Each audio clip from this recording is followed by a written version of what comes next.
కేంద్ర ఎన్నికల సంఘంకు ప్రధాన విలన్ ఇదే చూస్తాను న్యూస్ ఏడున్నదని అప్పటి నుంచి నేను రాజీనామా చేయ అని చెప్పి చెప్తా ఉన్నారు.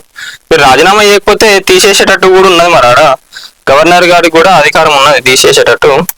మరి కేంద్ర ఎన్నికల సంఘమే ప్రధాన విలన్ అని చెప్తా ఉన్నారు. ఏంటంటే ఇక ఫస్ట్ ఓడిపోయినాక ఎవరైనా కూడా బీజేపీ ఏడ గెలిచినా కూడా ఒకటే మాట చెప్తారు ప్రతి ఒక్కరు, ఏంటంటే ఇదంతా బీజేపీ అక్కడ మేనేజ్ చేసుకున్నది, ఎన్నికల సంఘంని మేనేజ్ చేసుకున్నది, ఓట్లు గల్లంతు చేసిండ్రు, ఓట్లు తీసేసిండ్రు అది అని చెప్తా ఉన్నారు. మరి ఓట్లు తీసేసిండు అంటే ఫేక్ ఓట్స్ ఏవైతే ఉన్నాయో వాటిని తీసేయడం జరిగినది. మరి దాంట్లోనే మెజారిటీ ఉన్నది అని చెప్తే మరి అవేమైనా ఫేక్ ఓట్స్ అయ్యింది అనేది అంతా గవర్నమెంట్ చూసుకుంటుంది.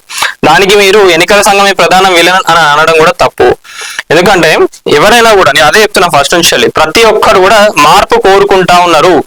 ఆ మార్పులనే మీరు అధికారం పోగొట్టుకోవడం జరిగినది. సో ఎప్పటికీ ఎల్లకాలం మీరే గెలుస్తారు, ఒకటే పార్టీ అధికారంలోకి వస్తారని కూడా ఏడ కూడా ఉండదు. ప్రతి ఒక్కరు కూడా మార్పు కోరుకుంటారు. చూసి విసుకుపోయినారు కాబట్టి ఆడ బీజేపీ వచ్చింది. బెంగాల్లో నేను ఓడిపోలేదు, రాజీనామా చెయ్యను అని చెప్పి చెప్తా ఉన్నారు దీది అనాలి కదా, దీది గారు చెప్తా ఉన్నారు. బీజేపీ కుట్రలతో గెలిచింది, తొత్తుగా మారిన ఎన్నికల సంఘం అని చెప్పి మమతా బెనర్జీ గారు అయితే ఎన్నికల సంఘంని కూడా గట్టి వేసుకుంటా ఉన్నారు. మరిగా పశ్చిమ బెంగాల్లో ఎన్నికల్లో బీజేపీ కుట్రలతోనే గెలిచిందని టీఎంసీ అధినేత మమతా బెనర్జీ గారు చెప్తా ఉన్నారు. బీజేపీకి ఈసీ ఏజెంట్ గా మారిందని ఆక్షేపణ తెలిపారు. ఈ ఎన్నికల్లో ప్రధాన విలన్ ఎన్నికల సంఘమే విమర్శించారు. 100కు పైగా సీట్లను లూటీ చేసిందంట. 100కు పైగా సీట్లను లూటీ చేసిండ్రు. ఎవరి సీట్లను? మమతా బెనర్జీ గారి సీట్లను పాపం లూటీ చేసిండంట. చాలా బాధపడతా ఉన్నారు. ఇక అధికారం పోయినాక తట్టుకోలేకపోతా ఉన్నారు. చాలా గట్టిగా చెప్పుకున్నారు కదా, మేమే అధికారంలోకి వస్తాం, వచ్చినాక ఒక్కొక్కరు సంగతి చూస్తాం అది ఇది అన్నారు కదా, ఇక ఓడిపోయేసే వరకు తట్టుకోలేకపోతా ఉన్నారు.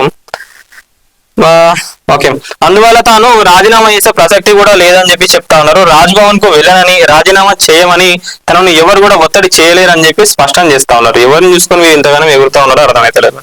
పశ్చిమ బెంగాల్ ఎన్నికల ఫలితంలో అనంతరం తొలిసారి మీడియా సమావేశంలో మంగళవారం నాడు మమతా బెనర్జీ మాట్లాడుతూ ఈ ఎన్నికల్లో విలన్ గా ప్రధాన ఎన్నికల కమిషనర్ వ్యవహరించారని చెప్పి చెప్తా ఉన్నారు. బెంగాల్లో ఈవీఎంలను లూటీ చేసిండ్రు, అవి మమత అని చెప్పి మమతా గారు ఆరోపిస్తా ఉన్నారు. ఎలక్ట్రానిక్ ఓటింగ్ మిషన్లు పోలింగ్ ముగిసిన తర్వాత కూడా 80 నుంచి 90% కంటే ఎక్కువ బ్యాటరీని కలిగి ఉండడం ఏమిటి అని చెప్పి ప్రశ్నిస్తా ఉన్నారు. మరి పోలింగ్ కు 2 రోజుల ముందే అధికారులు తమ పార్టీలపై దాడులు, కార్యకర్తలు అరెస్టులు చేశారని అన్నారు.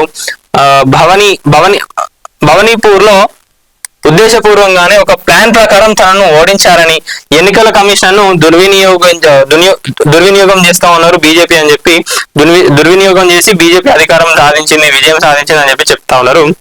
ఉద్దేశపూర్వకంగానే ప్లాన్ ప్రకారం ప్లాన్ చేసి ఓడించిందంట మమతా బెనర్జీ గారిని. ఇక చెప్తా ఉంటారు, ఇక ఓడిపోయిన వాళ్ళు 100 మాటలు చెప్తా ఉంటారు, ఇనుకుంటూ పోవాలి అట్లనే. కౌంటింగ్ సెంటర్లలో టీఎంసీ కార్యకర్తలను కొట్టారని, తనను సిఆర్పిఎఫ్ గూండాలు పొత్తి కడుపులో తన కౌంటింగ్ సెంటర్ల నుంచి గెంటేశారని తీవ్ర ఆరోపణలు చేశారు. ఎన్ఆర్ఐ నుంచి 90 లక్షల ఓట్లను తొలగించారని, ఇంకా కోర్టుకు వెళ్లడంతో 32 లక్షల ఓట్లు చేర్చారని, టీఎంసీని ఓడించేందుకు అన్ని రకాలుగా ఎత్తుగడలు పని 100 సీట్ల వరకు బీజేపీ లూటీ చేసిందని విమర్శించారు. సో ఇది ముచ్చటిగా మమతా బెనర్జీ గారు చెప్పేది. కానీ చాలా మంది అనుకున్నారు దేశం మొత్తం కూడా ఏది రిజల్ట్స్ అయ్యేటప్పుడు అందరు కూడా టీవీల ముందే కూర్చున్నారు. తమిళనాడు, పాండిచ్చేరి, కేరళ దీని గురించి కాదు, వెస్ట్ బెంగాల్లో మమతా బెనర్జీ గారు ఓడిపోతారా లేదా, అక్కడ బీజేపీ అధికారంలోకి వస్తుందా లేదా, అందరూ కూడా టీవీల ముందు రిజల్ట్ చూసేది దేని గురించి అంటే వెస్ట్ బెంగాల్ గురించి. అంటే దేశం మొత్తం, అక్కడ వెస్ట్ బెంగాల్ అనే కాదు దేశం మొత్తం కూడా ఆడ మార్పు రావాలి, ఏ పార్టీ వచ్చినా కూడా పర్లేదు, కానీ వెస్ట్ బెంగాల్లో మమతా బెనర్జీ గారు మళ్ళీ అధికారంలోకి రావద్దని చెప్పి ప్రతి ఒక్కరు కూడా అనుకున్నారు. మరి వాళ్ళందరిపైన మీరేం మాట్లాడతారు? సరే, వాళ్ళ ఓట్లతో నాకేం సంబంధం, నా రాష్ట్రంలో ఉన్న ఓట్లే నాకు ఇంపార్టెంట్ అనుకుంటే ఇక మీరు ఓడిపోయినారు కాబట్టి ఇక మీరు రాజీనామా చేసుకోవాల్సిన తప్పించి ఏం లేదు. ఇక మీరు ఎన్ని మాటలు మాట్లాడినా కూడా అంతే.